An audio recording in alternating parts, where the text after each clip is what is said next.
Okay, great. So the first sort of paper that I'm going to be talking about is called Emergent Abilities of Large Language Models. And this paper was especially cool, I think, because we got people from Google and DeepMind, and also at Stanford, you might recognize Percy or Tatsu or Rishi. I mean, we got people to sort of agree on what's a nice framework of looking at why we want to scale and emergent abilities. One of the things that we've seen throughout language models is that you sort of get these predictable gains as a result of scaling. So here's the canonical, Kaplan et al. Paper, where you can see that if you scale up the size of the language model, measured either in compute, in data set size, or in parameters, you see that the loss on the test set actually goes down predictably. Real quick. Yeah. I don't know if you're screen sharing, so people on Zoom I don't think can see the slides. Okay. Yeah. Sorry, let me fix that. All these technical. Okay. Okay. I guess I'll say this for the third time.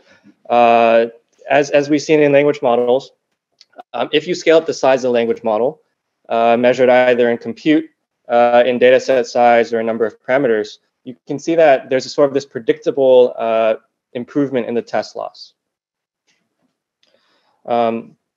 Now, what I'm going to be talking about in terms of emergence is something that's actually unpredictable if you only look at smaller language models.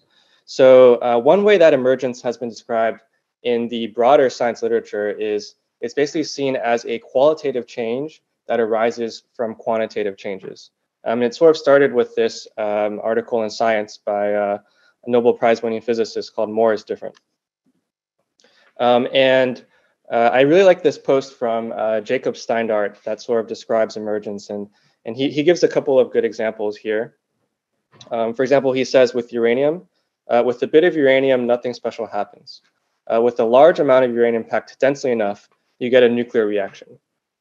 And then also with DNA, for example, given only small molecules such as calcium, you can't meaningfully encode useful information, but given larger models such as DNA, you can encode a genome. For this particular work, we use this definition of emergent abilities of large language models in particular.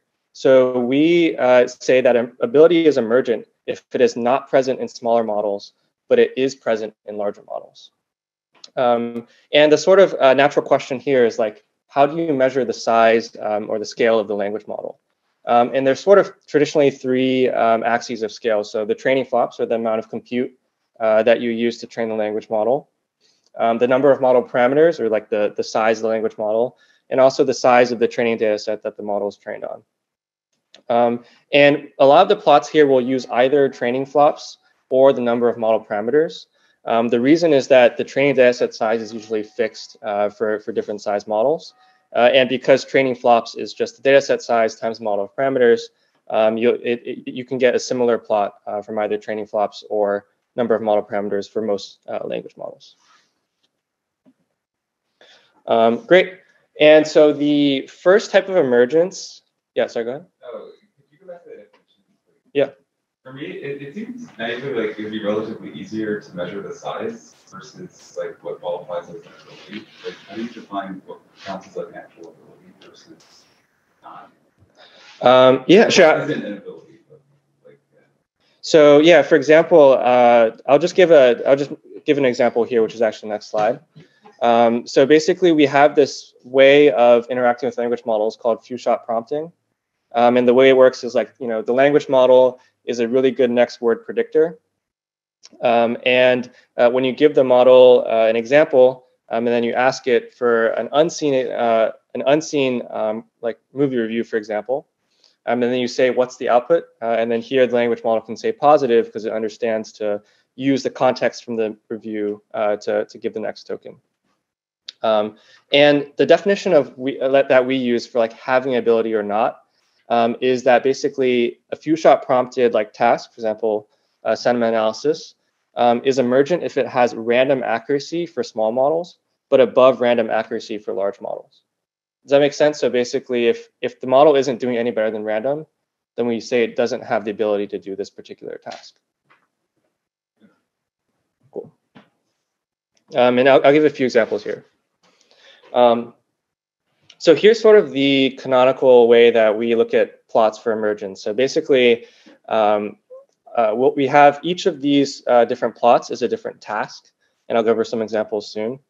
But the way you read the plot is the x-axis is the number of training flops or the model scale, and then the y-axis is like the accuracy or like how good the model is doing the task.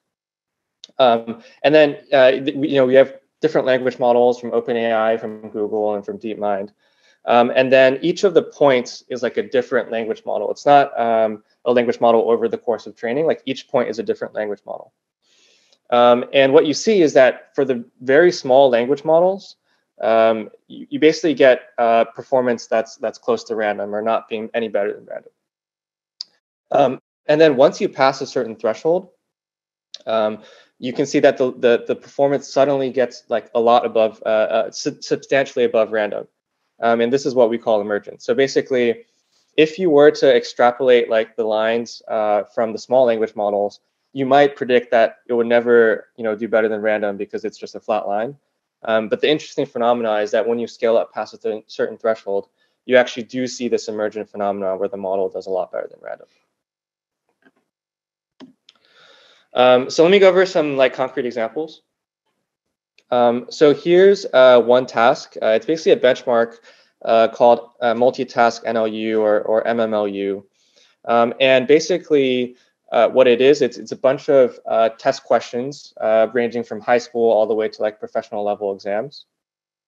And how it works is the language model is sort of given, for example, here is a high school math example. And the language model is given like a few examples, and then for an unseen question, it has to give the answer. And then you can see in the plot on the right, so for the model scale, if you go up to sort of 10 to the power of 22 training flops, you don't actually get any better than random accuracy on this task.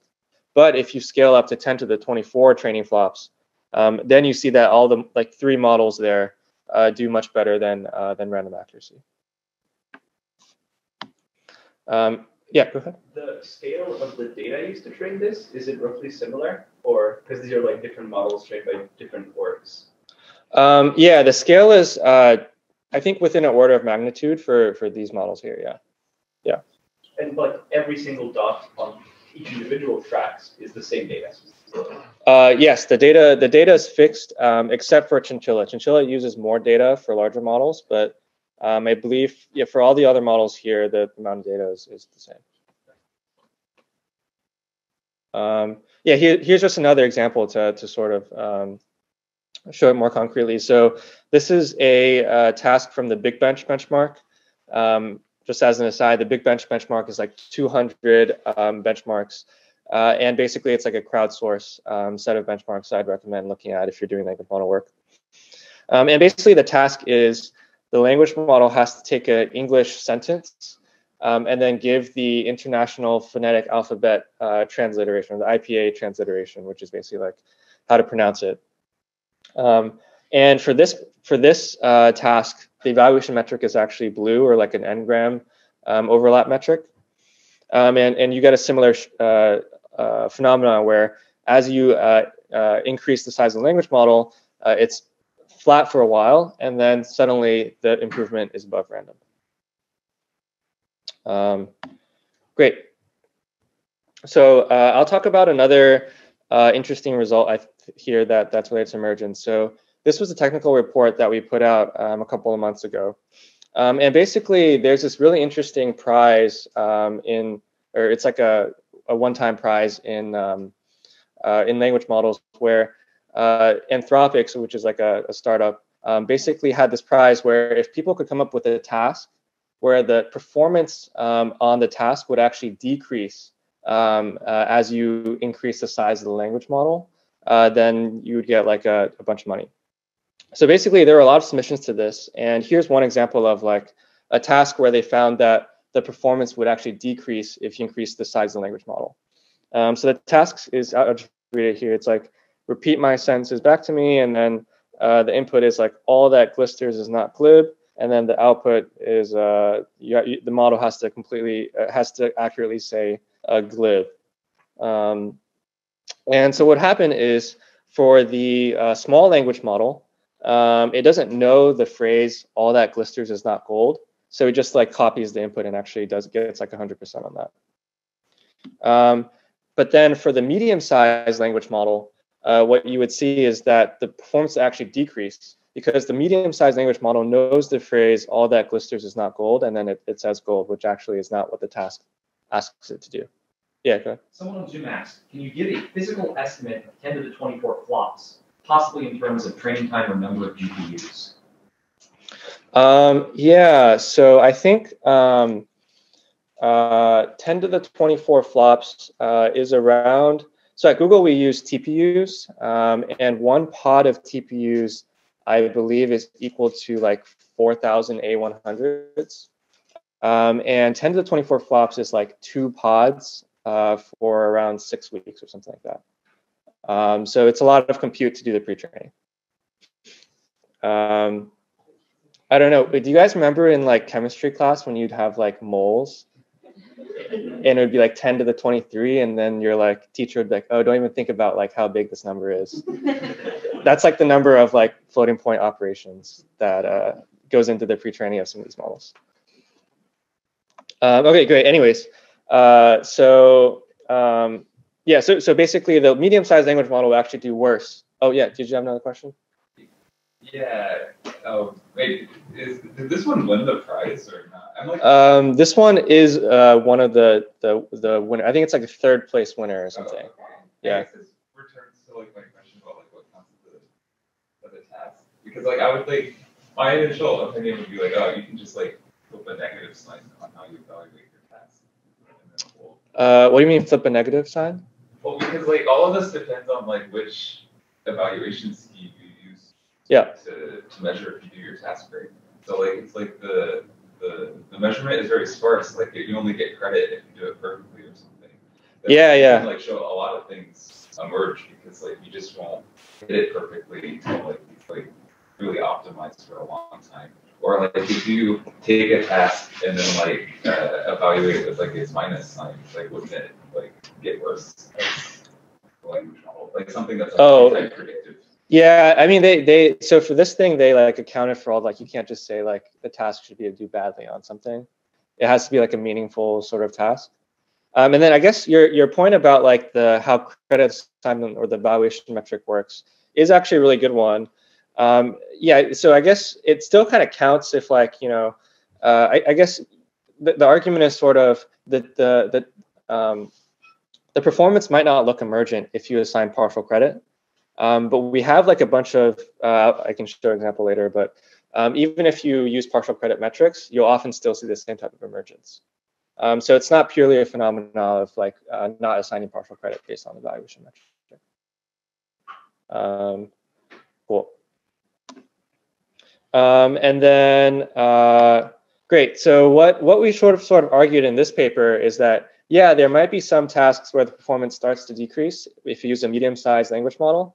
But if you keep scaling all the way to, you know, the largest model that we have at Google that's known publicly, PaLM, you'll see that the language model can actually go back and do the task correctly, because the large language model also knows the phrase "all that glisters is not gold," but it also understands "repeat my sentences back to me," so it's able to get 100% on this task. So this is a different type of emergence also.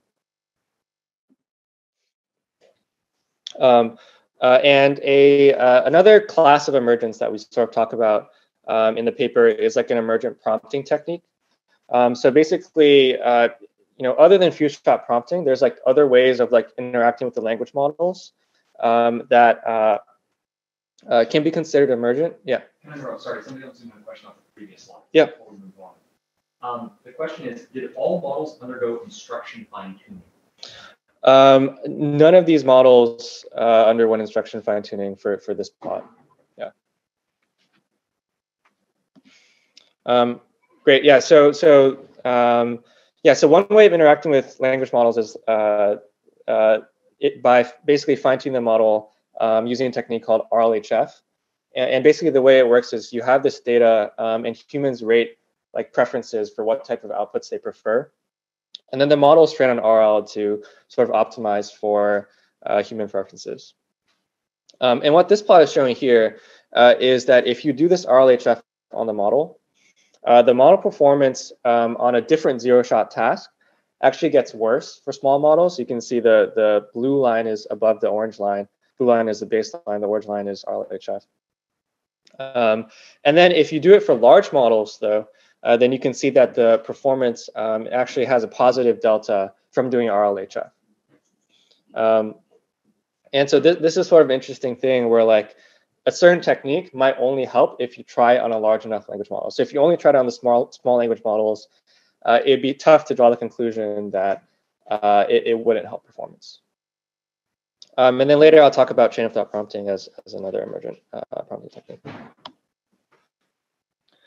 So here's sort of the hand wavy diagram that I sort of used to think about emergence as a framework. So on the x-axis here, there's like a scale of the language model, and on the y-axis is a sort of imaginary, like, you know, a scale of like a range of things that a language model can do. And then basically you can pick like some random point, like say 100 billion parameters in the language model. And there will be certain abilities. Okay, so first you can see as you increase the size of the language model, the number of like tasks or things the language model can do increases. And then you can see there are some tasks where models above 100 billion parameters, for example, can do them, but models below 100 billion parameters can't do them, and we call these emergent abilities. Sorry, quick question about the slide. What are the colors? Oh, it's just highlighting like the dark blue is like tasks that a smaller language model wouldn't be able to do. Does that make sense? Yeah, and then to the right of the dotted line, the white region up top? Oh, that just means like tasks that we haven't been able to solve yet with language models. Yeah. Cool. And I'm curious to know, do you think that it's not that those tasks in the white region are unsolvable at like the 100 billion scale? Or do you think that better models, specific training data would allow us to at the 100 billion scale get into that white region? Yeah, I definitely think that it's not a fixed. I'll give an example shortly, but it's not a rule that you have to have 100 billion parameters to do a certain task. It's just that happens to be the threshold that we've observed in models so far. And I do think with better training data and architecture and algorithms, we can probably beat that. Cool. Yeah, so as Rylan just mentioned, one example of getting emergence can be with better data. So it's not all about scale. I'll sort of give some nuance here. So for this task is just one of the tasks in the Big Bench benchmark. You can see that for like Lambda, which is a Google model, and GPT-3, you actually don't get emergence from scaling to 137 or 175 billion parameters. But when you come in with a different language model, Palm, which is trained on better data than Lambda and GPT-3, you actually can get this emergent ability even with the smaller language model, so here at 62 billion parameters. So you prioritize better model as better data, or also better architectural loss chain, choices, or mostly just data quality? Yeah. So the challenging thing is, that's a great question.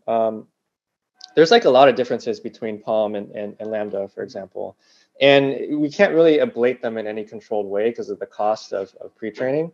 But our like sort of running hypothesis is that Palm is trained on better data, and that accounts for a lot of the difference between Palm and Lambda. I see in like the smaller scales where it is possible to ablate stuff. Yeah. Perform similarly architecture-wise. Does anyone look into? Yeah, that's a good question. So I guess even here you can look at, like, for example, the Palm 8 billion model, like that point there. You can ablate it, and it's like a little bit higher, but it's not really emergent yet at that point. So it's hard to tell for for example, this particular task what the effect is. Yeah. There's a question on Zoom. Yeah. Are there two different versions of Palm? If not, why are there two lines for it? Oh, so I think the two lines here, one is like maybe 3-shot, and then one is like 0-shot, something like that. So it just refers to the way that we're using the language model, either with or without exemplars. Great. I'll talk about a small ablation here that sort of shows this. So this is an ablation on sort of a toy task where basically the language model has to know that, like in English, you have to use plural verbs with plural subjects and singular verbs with singular subjects. And the way that what we're doing here is basically we train like these small BERT models from scratch. And then we held out like, we fixed the frequency of certain verbs in the training data set, which basically says like, okay, what's the effect of seeing a certain verb in the data more often? In this plot, the x-axis is like the frequency of the verb, and the y-axis is the error rate.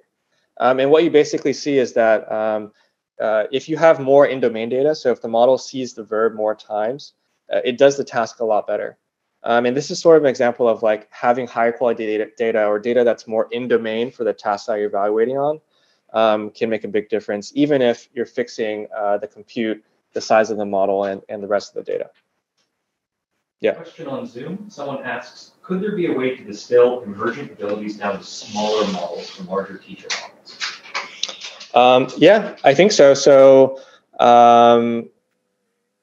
larger teacher models can basically, you can use them, for example, to generate data.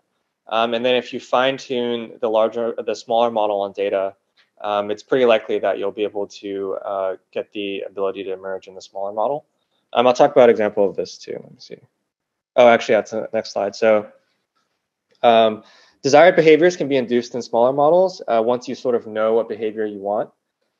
So for example, here's the InstructGPT, here's a figure from the InstructGPT paper. And basically, the desired behavior here is like instruction following.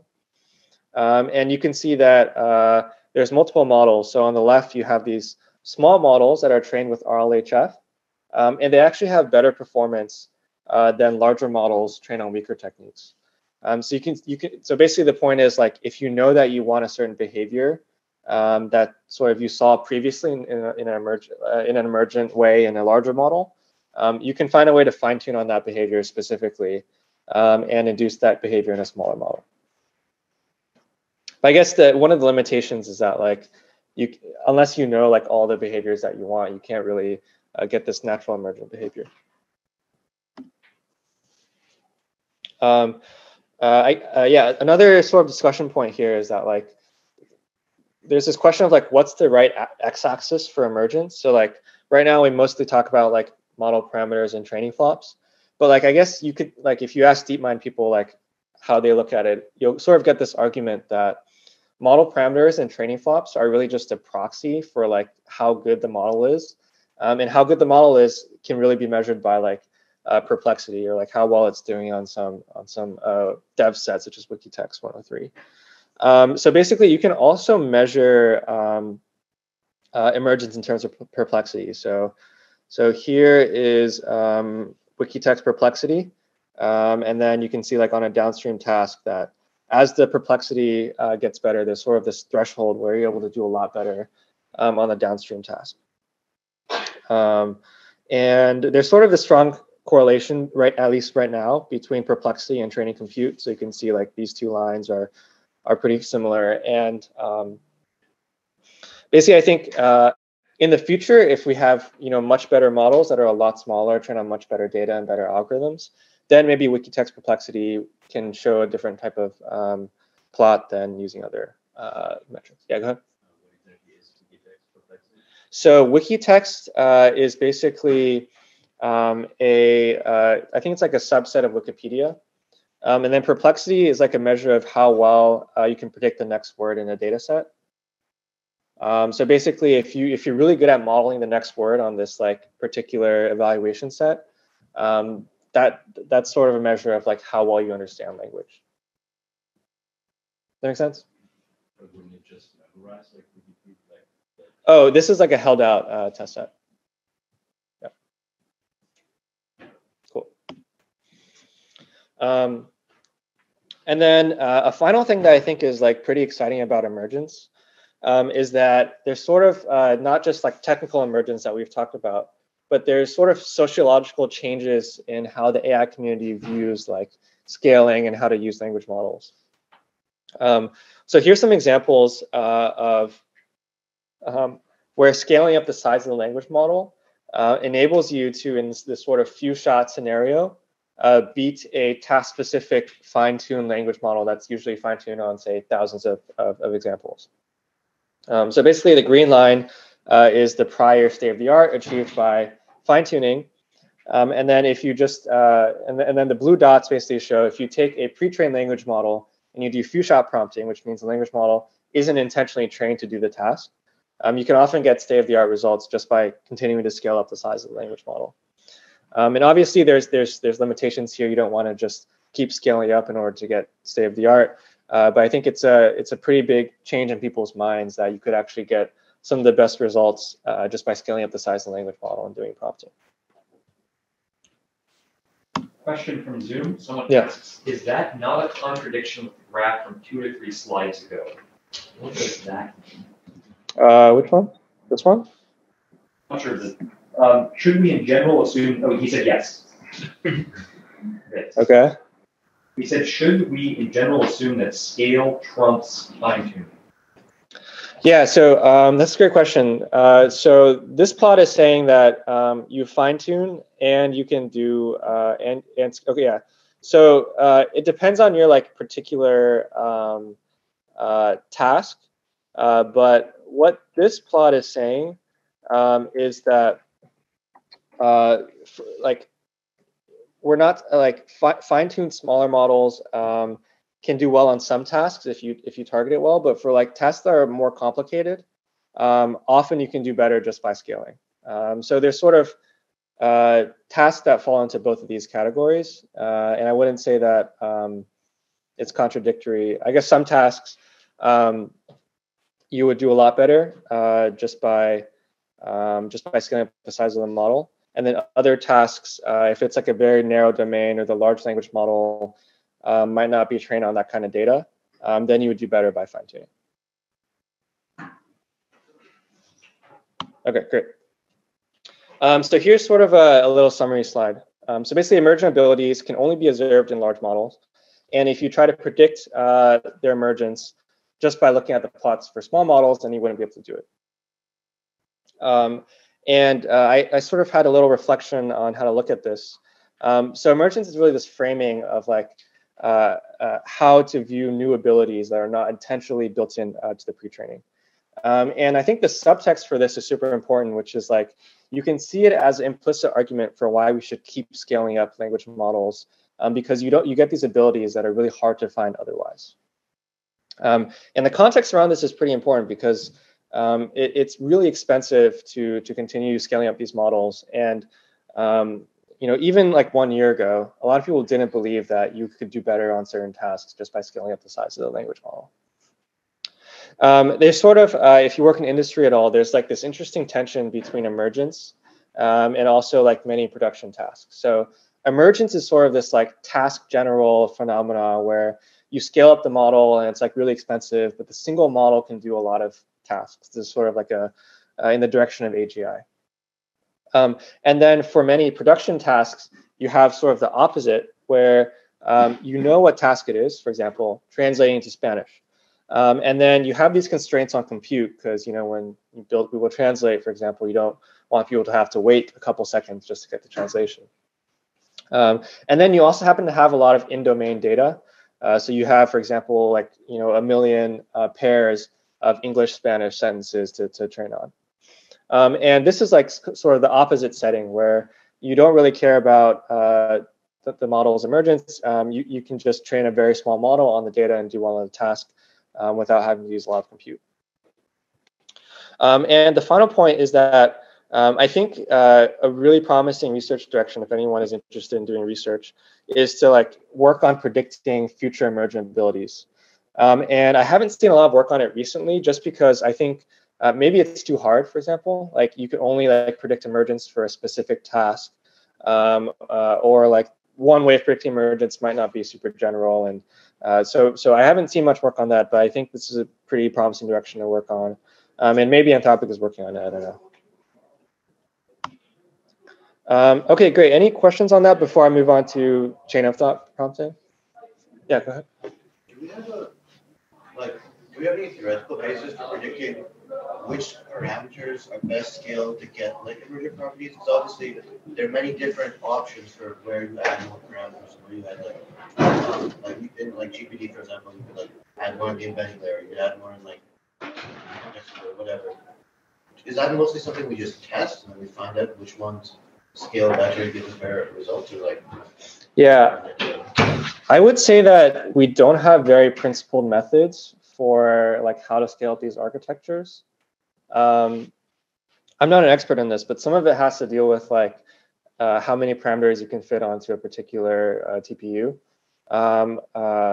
But in general, I think you scale up like the number of intentions heads and the embeddings like somewhat proportionally.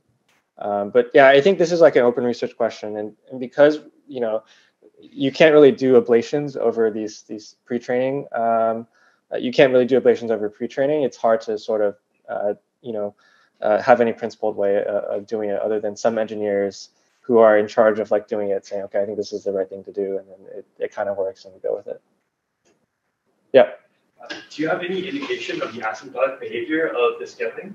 If you expect that eventually it would, reach either some plateau of like finite but non-zero loss, or would it just go all the way down to zero? Yeah, that's a great question. I mean, there's, you mean on like perplexity or like some, on a particular task, or just in general on like next word prediction? Well, it seems like these results are pretty general, pretty task independent, right? It's like emergent scaling. Yeah. But if you take the limit of infinite parameters, then even analytically, is there any sense of how that converges? Yeah, I have no clue. I think if like for most of these tasks, there's like a limit to accuracy, like 100%, for example. So there's some sort of asymptote there. But I guess the deeper question that you might be asking is like, can a language model like perfectly know like how to predict the next word for any given input? And maybe like, I mean, I guess there's some like limit to like if I say a sentence, there are like 2 possible next words or something, and you might not be able to guess that perfectly. So I think there's some limit, but like I think we're far from reaching that limit, and there's still a lot of unsolved tasks that sort of indicate that there's a lot of headroom. Yeah. If researchers are interested in studying emergence, yeah, what family of differently sized models is publicly available or best for studying this? Yeah, good question. So I think the OpenAI API has like a lot of language models, and we actually use that a lot even at Google to study emergence. And that's sort of one way of doing it. And actually, a lot of these models are currently free. They're rate limited, but they're free. So we also use that. I think there's also smaller language models, like for example, there's like a UL2 model that's like 20 billion parameters. But I guess you're right. There is sort of this challenge where like small language models, you won't see a lot of these emergent behaviors. So you kind of have to either train, so you kind of have to either use like OpenAI API for now, or wait until people train larger models. I guess there's also the Bloom, and like you guys probably know better than me, like OPT models that are publicly available, although I haven't seen a lot of experiments on them. Okay. Yeah. So like my question is are there emergent abilities that like are accessible in lower parameter regimes? I can think of like part of speech tagging or entity recognition. Like there should, or I would expect maybe there might be like some that are maybe not like chain of thought, but like are there some that are like? Yeah, definitely. I think in the paper we had like a list of a couple dozen abilities that would be emergent at like 8 billion parameters or like 60 billion parameters, something like that. Yeah. We have 2 questions from Zoom. The first question is, do you see strategy tactics between the larger tech firms differing systematically in studying these models, or is basically everyone taking the same approach? I wouldn't say that everyone is taking the same approach. I think, as one example, Anthropic takes like a very safety-centric approach. and they're super interested in like emergent abilities because there could be emergent abilities that are undesirable, and they want to predict those types of things. I also don't know what happens at other companies other than at Google, so I can't really speak too much to that. Yeah. The second question. What are some examples of tasks or abilities that have not yet emerged, even in models like Lambda, ChatGPT, etc.? Oh, yeah, I have, maybe I'll just show this real quick.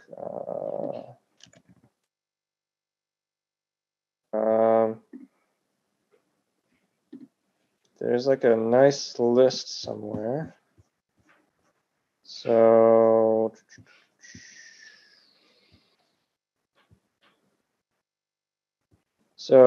yeah, so basically what we did is there's like 200 tasks in Big Bench, and then we basically classified them into like smoothly increasing, emergent with GPT-3 or Lambda, emergent with PaLM, and then flat, which is like no model better than random. So I think if you look at any of these tasks here, they should still not have emerged yet. And if you can get them to emerge, that'd be interesting. Sorry? I think ChatGPT can do 20 questions. Oh, okay. Yeah, this is not a super, I think this is like a couple months old. So. Oh, sorry. Yeah. Oh, 20 questions? Okay, yeah. Yeah. I think like the cool thing is like you can see over time, right? Like originally, like maybe only like these were, you know, emergent, and then when PaLM came out, you'd see a couple dozen more abilities became emergent, and then, you know, I suspect, you know, in a year or two, most of these will become emergent, and we'll need harder benchmarks. Yeah. There's another question on Zoom. Why doesn't Google take as much of a safety-centered approach, like you said Anthropic does? Are there reasons to believe harmful capabilities wouldn't be emergent? Yeah, I don't want to answer the question on behalf of Google. I just can only talk about my own opinions. But I think the reality is that Google, even if you look at like the amount of research that Google does, it might not be in the large language model space specifically, but like the amount of safety research that we do, I think, is more than Anthropic if you actually look at like the number of papers published. Don't quote me on this, but I think that's correct. Okay. Great. So yeah, I'll talk about chain of thought prompting. So basically, chain of thought prompting is this way of doing reasoning, multi-step reasoning with large language models. Yeah, I wanted to say that like it's super exciting to see like a lot of people at Google working on this, and also to see Sundar, our CEO, present this at our last year's Google I/O press event. Basically, the motivation for this is that we want language models to do like more complicated tasks that, you know, for example, we know language models can do easy tasks like sentiment analysis or translation, but what about like more complicated tasks that might even take a human a minute or more to do? And the goal here is to basically guide them with metadata. So for example, instead of just giving like an input-output pair, we want to give them the entire reasoning process and have them mimic that. Basically, you can see here, you know, in a standard prompt, you have like the question and then the answer, and then you have a question, the model gives a new answer. Unfortunately, it's wrong. And then with chain of thought prompting, you give the model a question, and then kind of like how your teacher would ask you to show your work, you give like the chain of thought is what we call it, or basically a reasoning path, and then you give the final answer. And then when the model sees this unseen question, now it's able to give the reasoning path and then give the correct final answer. And the way that we add these prompts into the prompt is basically we just manually write a couple and then add it into the prompt. So let me just show how that works. So this is the OpenAI API. And basically, here's like the non-chain of thought way of doing it. So basically, you would have question, answer, question, answer, question, answer, and then new question about, you know, cafeteria has 23 apples. They use 20 to make lunch and bought 6 more. How many apples do they have? And the model gets it wrong. And the only difference with chain of thought is that you give these intermediate reasoning paths before giving the final answer. So here's a path. There's a reasoning chain. There's another reasoning chain. And then now the model for this unseen question gives the entire reasoning process. And then this actually enables the model to get it correct. I'll give another quick example. This one. So here the task is just take the last letters of the words in Bill Gates. So like L from Bill and S from Gates, and then concatenate them, and the answer should be LS. And then here the model gets it wrong. The answer should be NK. It says SK. And then if you do chain of thought, obviously this has becomes very easy for the model. So it says the last letter of Bill is L, the last letter of Gates is S, the answer is LS. And then here it's able to do the last letter of Elon is M, N, the last letter of Musk is K, and the answer is NK. So is this clear? Any questions about what's going on here? Okay, great. So basically we can have these similar plots where the x-axis is the model scale, the y-axis is the performance. So on the left, we have this math word question benchmark called GSM-AK. It's basically like questions that you'd see on like an elementary school math test. And you can see the blue dot is standard and the purple star is chain of thought. And basically you see that the chain of thought, if you use a large enough model, does a lot better than standard prompting. And it actually beats the fine-tuned state-of-the-art at the time. A similar example is on this benchmark called Strategy QA. And what Strategy QA is, it's basically like this world knowledge plus common sense reasoning benchmark. So the question would be like, can you hide a basketball in a sandcat's ear? And then the model would say like, a basketball is about this size, a sandcat's ear is that, so it would not fit. And then on this benchmark, you can also see that we can beat the fine-tuned state-of-the-art from before just by using chain of thought with a large enough language model. So one way we use this is that we evaluate a chain of thought on a certain subset of Big Bench tasks. So we created the subset called Big Bench Hard. And basically, it's like 23 challenging tasks from Big Bench where like no model had done better than the average human rater. So the way that you prompt the model is that you'd have like a task description, question, options, chain of thought, and then the test time question.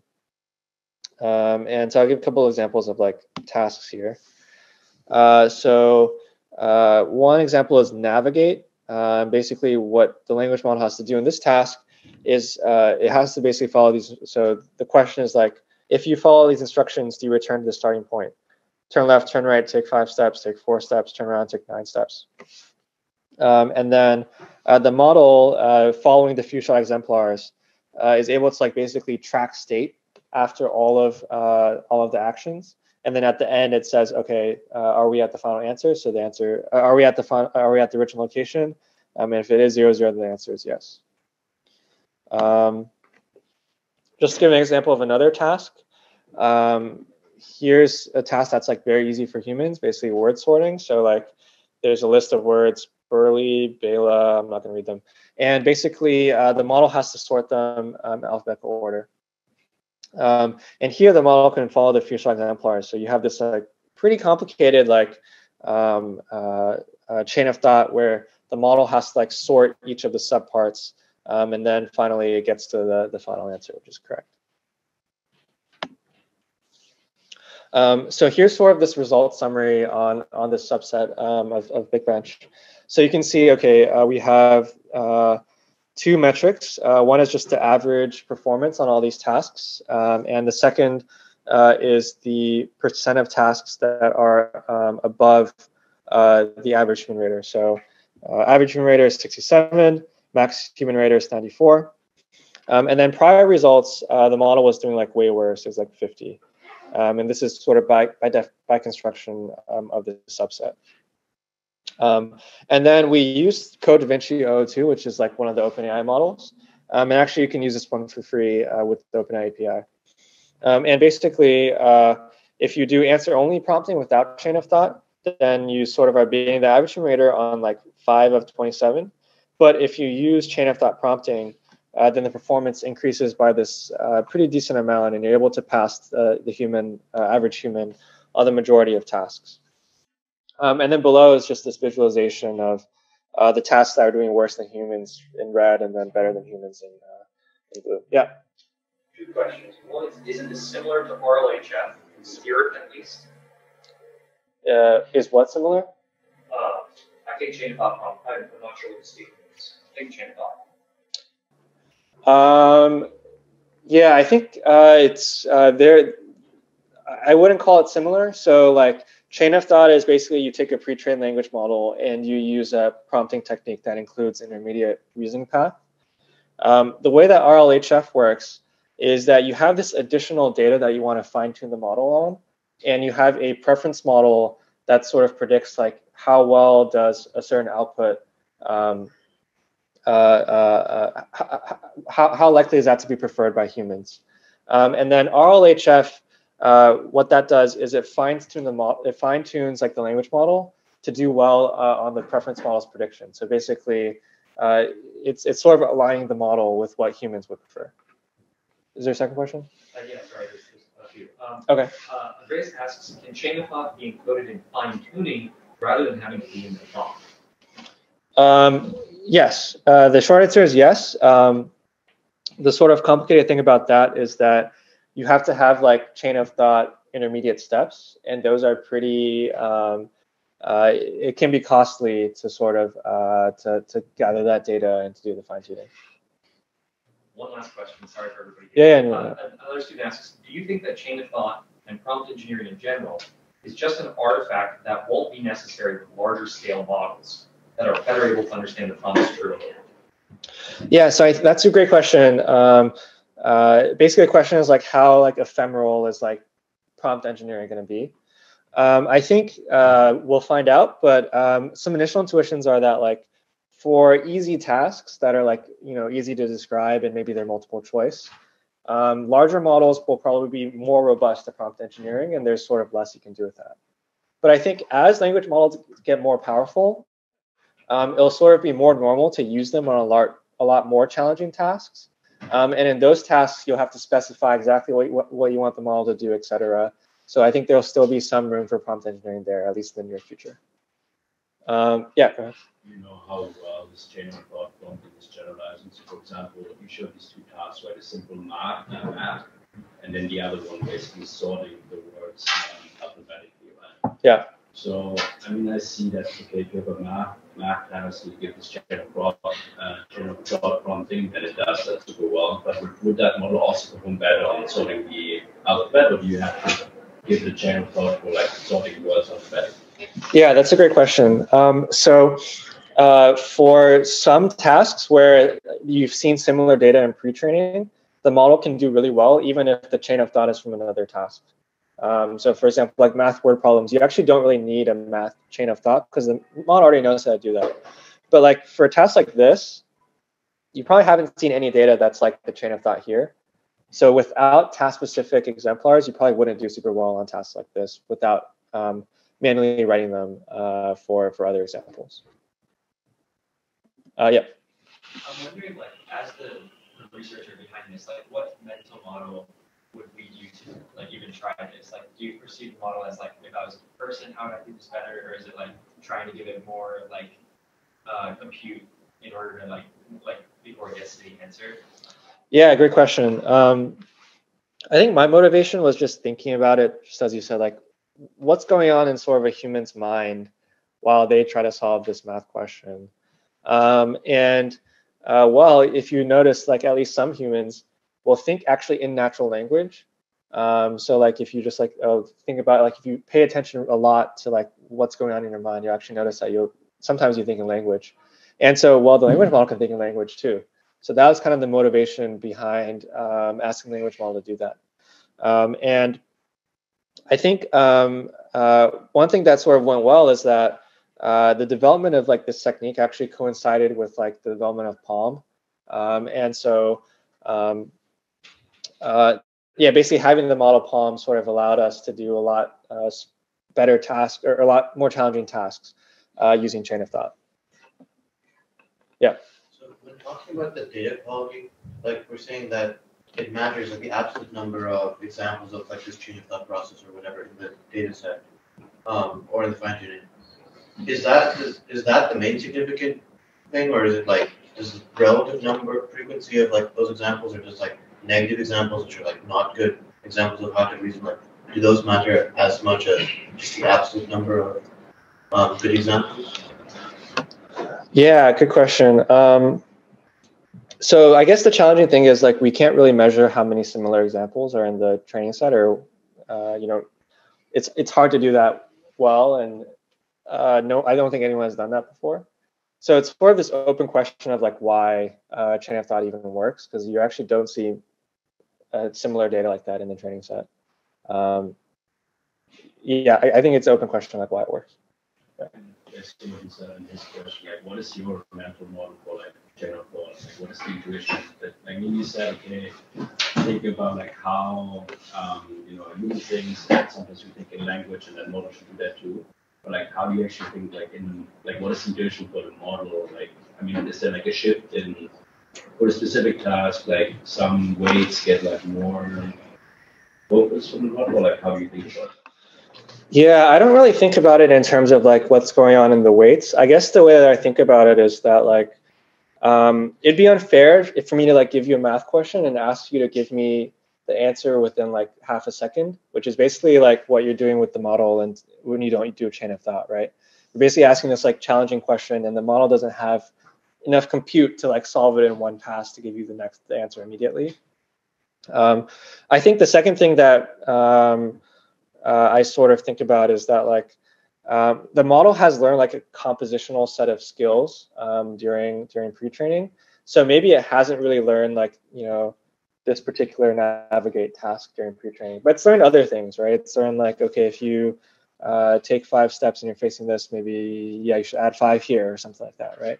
And it's learned how to do pattern matching. So maybe in the future exemplars, it can match sort of what the reasoning path is with like what the question was. And so there's sort of these little skills that the model might know. And then maybe if you can combine them together in some clever way, then you can get the model to solve more challenging problems.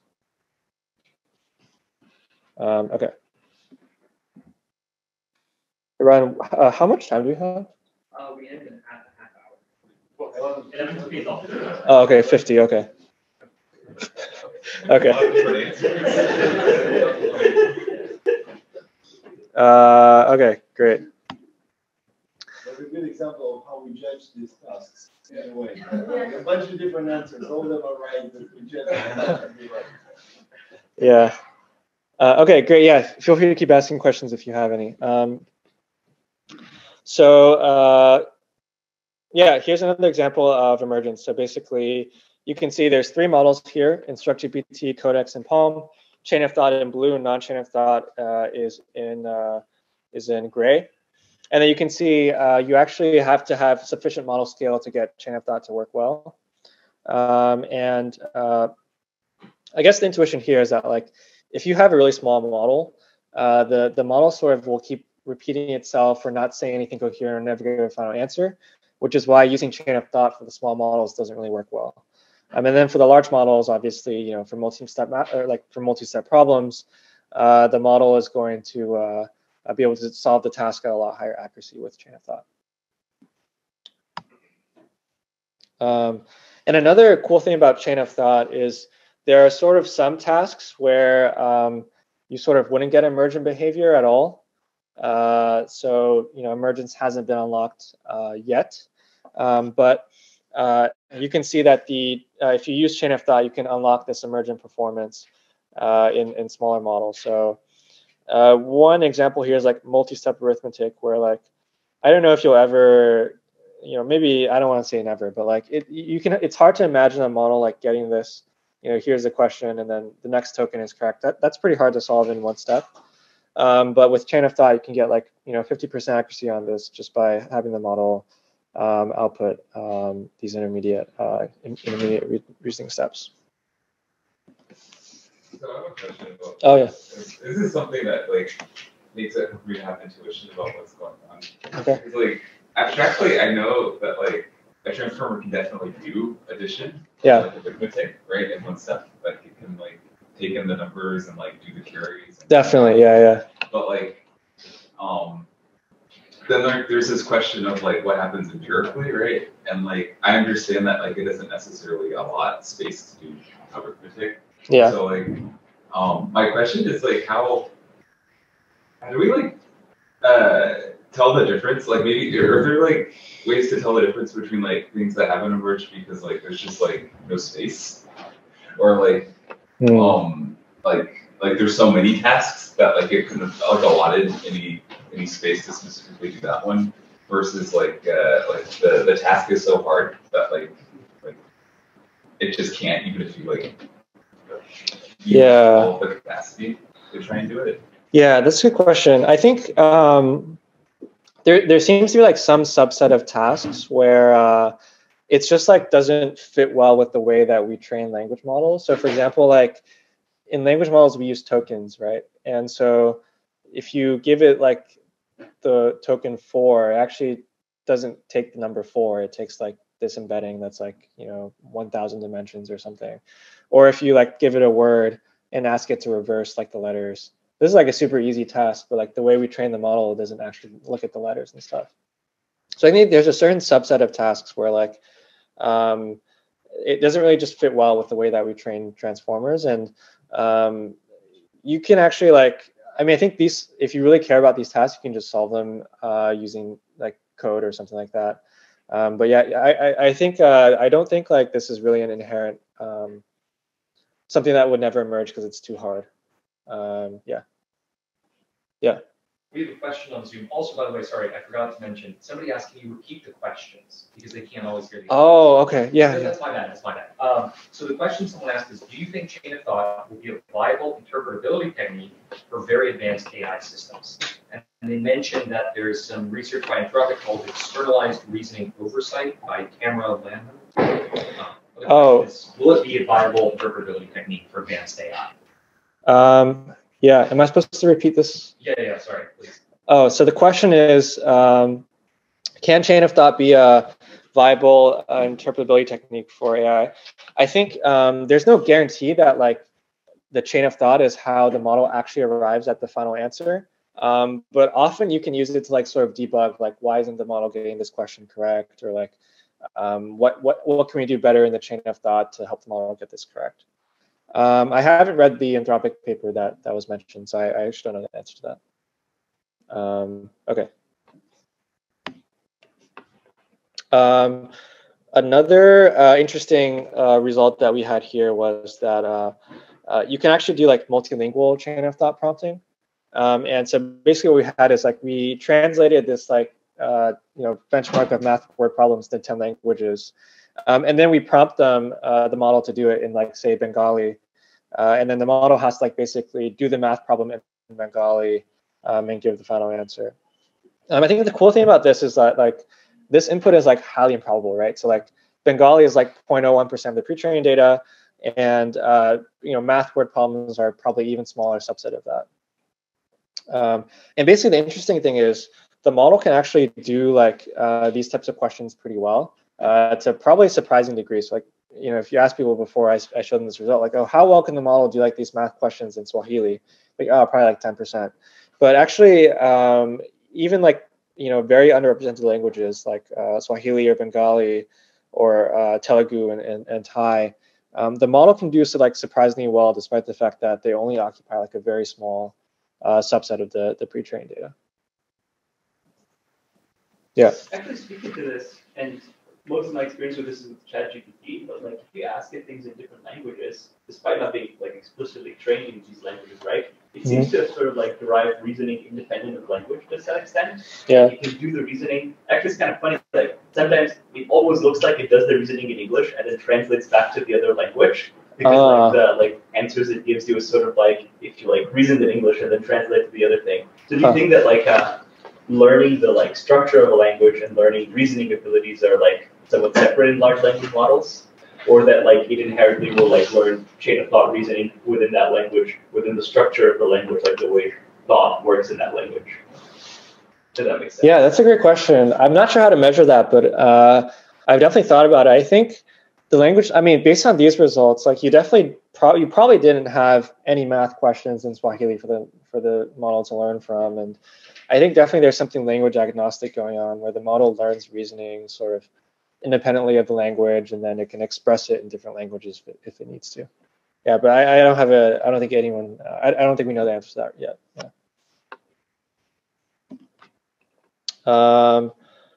Yeah. So basically, like one question that comes up frequently is like, why does scaling up improve chain of thought?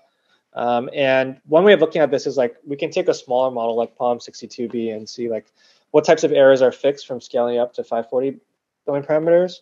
And you can see that like for these three categories that we came up with, some of all of them get fixed. So scaling seems to have this like sort of universal effect on improving different types of errors from solid models. And then here's the same hand-wavy diagram expressed in different ways. So basically, you have like some tasks that are doable with standard prompting, so in blue. And then the goal of chain of thought prompting is to sort of increase the set of tasks that we can do. So for example, now the ones shown in pink include math word problems, symbolic reasoning, and challenging common sense reasoning. Yeah. One more question. Have you done any ablations to figure out how much is any of this contribution just because of the fact that you do more computations when you put in longer prompts? Like you do multiple tasks through the model, you create multiple embeddings to sort of adjust the things the model is looking at in a way. Yeah. How much of that have you tried non-chain of thought prompts with like same token lengths? Yeah, we tried with like XXXXX or something, and it doesn't work. I see. So I think it's not just about the compute. I think it's about the language guiding the model as part of the reasoning. Yeah. I see. Have you tried describing the problem in more detail but not doing chain of thought? I know this is like a super nitpicky question. I'm just very curious about this sounds like a very interesting property, and I'm very curious exactly how it fits in. Yeah, you mean like describing the question in three different ways and seeing if that. Just describing the question in more detail instead of explicitly doing the step-by-step things and seeing how that Yeah, I haven't tried that, but I would be surprised if that worked. I see. Yeah. You could edit the question maybe. Did you try having it output the answer and then explain its reasoning? And did that? Yeah, that doesn't work as well. Okay. Yeah, but it depends on the task also. So like. Yeah. So there is something happening. That seems to be the case, yeah. Yep. Does it really have to be reasoning? It would be just any amount of extra calculation, sort of counting towards the answer. In a way, in a ablation, chain of thought is a very sort of structured thing. It's what if the same structure is preserved, but we use some more random things? Yeah. You could try it. I would be surprised if it works. I think outputting tokens is pretty important for the model. Yeah. Okay. So we're doing on time. Okay, great. So the last part I think is a pretty cool trick with chain of thought. So basically, what people usually do is they'll just generate one chain of thought, and then they'll take the final answer. But there's this nice trick called self-consistency where you can use temperature sampling with the model to generate a bunch of different reasoning paths and final answers. And then if you just take a majority vote over the final answers, this ends up improving performance by a pretty big margin. So for example, here you can see on GSM-8K, which is the math word problem data set, the improvement goes from the performance 56, and then if you do self-consistency, then it becomes 74, which is a pretty big improvement. Quick clarification question. Yeah. Here, how many are we averaging over for self-consistency? Oh, I think 40. So it increases the cost of the inference time compute, but yeah, it improves performance by a lot. You might be about to answer this, but I'm curious to know how many samples or how many chains does one need to draw to get a significant, what is the trade-off between number of chains averaged over versus performance gain? I think it depends on the sorry, the question is how many chains do you need to get a performance gain? I think the answer really depends on the data set, but usually you can get something good with like 16, I think. Yeah. Oh, sorry, we have a question. How does the temperature change the way the model works? Oh, okay. The question is, how does the temperature change the way the model works? Basically, when you use temperature decoding, the language model can like stochastically pick one of the outputs instead of always picking the highest probability next word. So basically, you get these like more stochastic outputs that are still based on what the language model has learned, but it's just a little bit more random. Okay. And then like finally, like self-consistency also seems to be emergent ability. I guess part of it is because chain of thought is emergent because you wouldn't get any better than random performance without doing chain of thought. But yeah, you kind of see this big delta from self-consistency for larger models. Great. So I'm gonna run out of time. Let me just go to. I'll just talk about this a little bit. So I think in addition to just purely scaling up the language model, which is only available to like people in the industry, I think there's like a couple interesting directions to work on. One is like better prompting and characterization of language model abilities. I think right now we're sort of just at the edge of knowing what the best way to prompt language models is. There's also like pretty good applied work. So like you can use language models, I've heard, to train therapists, to help with creative writing, to help with science. I think ChatGPT has really shown what language models can do in this regard. I think benchmarks are also something that's pretty lacking because I think we solve benchmarks pretty quickly. For example, Palm beat the average human on Big Bench, within a year or something of Big Bench coming out. And so I think we need more benchmarks, and I think that's going to be an important contribution. And then the final one is like, how can we like have compute efficient methods to make language models better, so that it's less expensive to use them and more people get to use them. Great. So I'll end here. And feel free to email me if you have any feedback, and if you're interested in Google, yeah, feel free to email me as well. Thanks. Thank you.